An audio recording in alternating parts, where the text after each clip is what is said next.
Nah, semuanya berjalan baik, tapi ada 3 hal saya beri catatan yang perlu dilanjutkan karena ada impres dari Presiden sendiri, yaitu 1 tentang hutang BLBI. Saya katakan Bapak pernah memberi impres kepada kami untuk mulai menagih hutang tunggaan BLBI. Waktu itu jumlahnya 111 triliun, 110 triliun lebih, 111 triliun. Dalam 1,5 tahun kami bekerja, sekarang ini sudah terkumpul tagihan yang sudah ada di tangan kami sebesar 35,7 triliun. Yang kalau dihitung dengan persentase itu 31,8%. Saya katakan Pak Presiden, ini tagihannya masih ada karena ada yang masih mengelak, ingin tidak membayar, ada yang mau menawar, ini jumlah hutangnya tidak sebegitu dan seterusnya. Saya katakan ini sudah kami tutup, yang sudah membayar ini sudah selesai, yang sisanya tetap harus ditagih Bapak Presiden karena itu berdasar impres. Itu 1 yang disampaikan tentang dana BLBI. Jadi dana BLBI itu harus kita tagih karena itu orang ngeplang itu terhadap uang negara.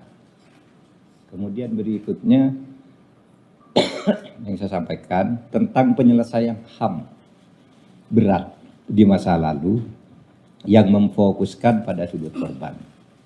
Saya katakan penyelesaian HAM, pelanggaran HAM berat masa lalu ada 12, itu secara hukum sangat sulit, itu biar hukumnya berjalan, nanti dibicarakan oleh pemerintah atau Kemenko Polhukam berikutnya. Tapi yang sudah diselesaikan oleh Kemenko Polhukam atas impres juga, yaitu penyelesaian di luar penyelesaian non-yudisial, yaitu yang khusus untuk korbannya bukan pelakunya.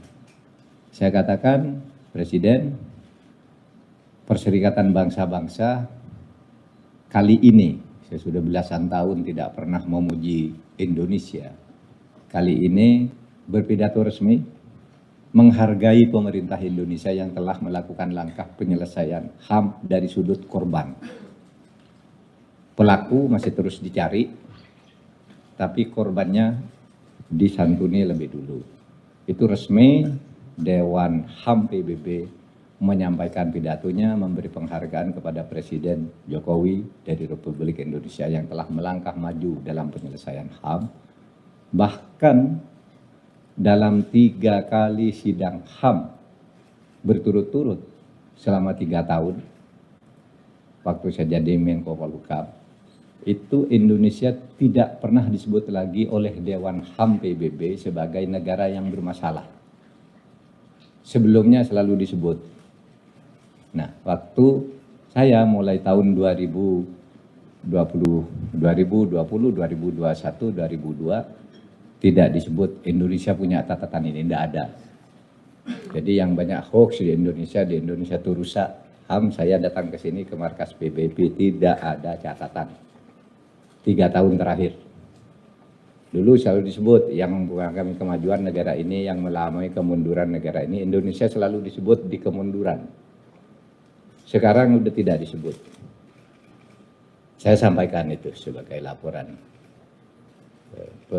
dari sudut internasional. Kalau kita sendiri kan masih banyak diskusi lah, ini kurangnya biasa, tapi dunia internasional tidak ada. Saya sudah datang ke PBB.